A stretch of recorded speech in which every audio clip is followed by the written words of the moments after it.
Thank you very much, Speaker. I rise to share with this House the voices of my constituents in Ryde, who have been left frustrated, stranded and financially burdened by ongoing disruption, delay and strikes on our rail network. We all saw the headlines. Some of us experienced the chaos firsthand. I hazard more members than would like to admit received the potent dose of reality that this place can be a force for progress, a force for regress, or worst of all, the enabler of inertia. And inertia is what we are experiencing right now in public transport.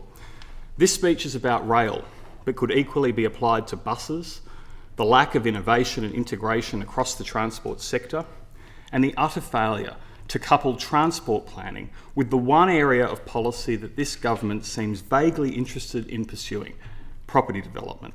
Recent rail strikes wreaked havoc on the daily lives of thousands, forcing them to endure uncertainty, stress and additional costs.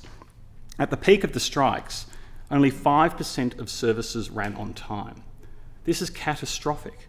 Catastrophic to the viability of a functioning city, catastrophic to the individual lives of people impacted, and catastrophic to the already shattered public belief that they can count on New South Wales government services. 5% is just a statistic. It is the names of the people behind them that matter. Maria from West Ryde told me that she had to drive to get to her office in the city because of all the uncertainty with the schedules. She needed to be back from the office to pick up her son in childcare at 5:30 and had no other choice. Parking in the city cost her $20 per day, plus the tolls on the M4 tunnel, not to mention the time cost of driving and sitting in traffic.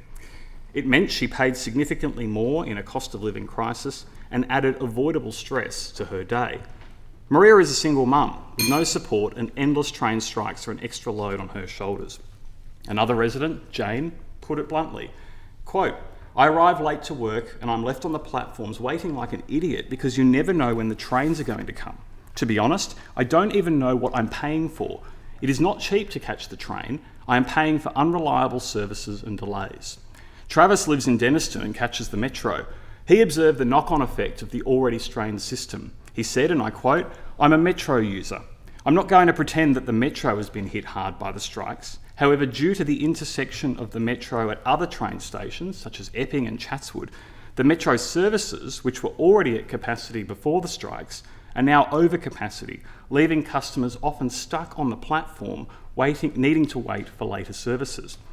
This burden shift is fast becoming a theme of this government, with nurses and doctors similarly being asked to absorb the added workload from mass psychiatrist resignations. Like in health, the public transport system only works as a whole when the sum of its parts are reliable. Else, like a scale without a balance, it is bound to tip over. For other residents, the frustration is simpler, but just as painful. Andrew was forced to take the Carlingford light rail, then cycle from Epping in 30-degree heat. He described his experience as appalling because even on a bicycle, he still beat his usual train from Westmead to Central, arriving at work 2 hours late. Joey from West Ryde told me that he couldn't get to work on time either, a story shared by many others who spoke with my office and I in recent weeks. The stories are endless, but the messages are the same. People are tired of being caught in the middle of a fight that seems to have devolved into an endless blame game. Government blaming unions, unions blaming government. People want solutions, and as obstructive as a union's action may be, and regardless of how legitimate or illegitimate their claims, government, unlike unions, are accountable to people, and that's what matters. It's why they need to take responsibility, and why I'm speaking about it in Parliament, so that those in government can hear directly the human consequences of willful inaction. I was horrified to hear threats of more industrial action this week, and am of the view this standoff must end. But more than that, there needs to be accountability. It's why I echo the words of the then opposition transport spokesperson, who said before the last election, and I quote, "It is clear that there is no accountability. No one knows who's in charge, and passengers are yet again paying the price.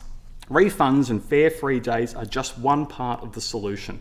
But it would be an important gesture today that would buy the government much-needed confidence for tomorrow.